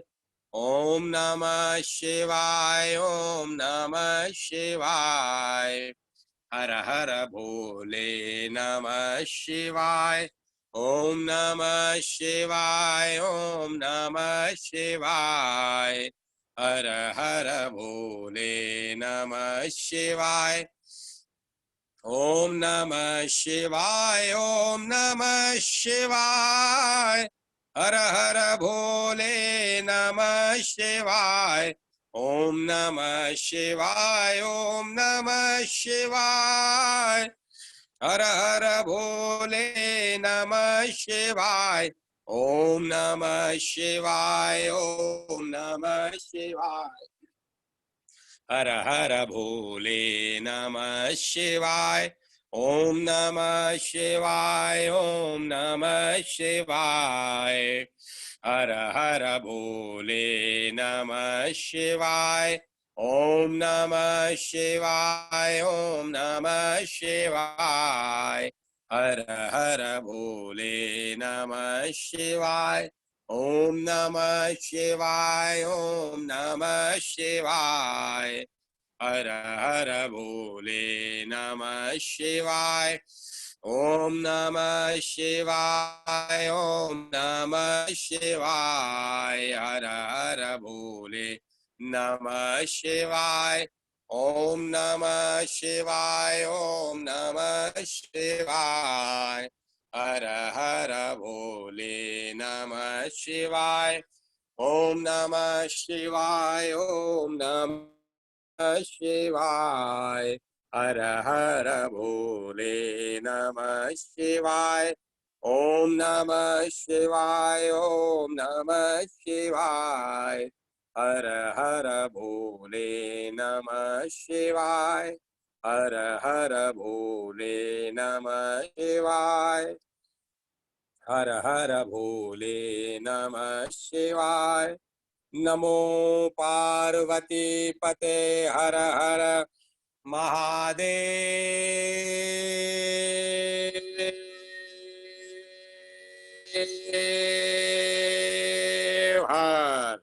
हर हर महादेव, हर हर महादेव।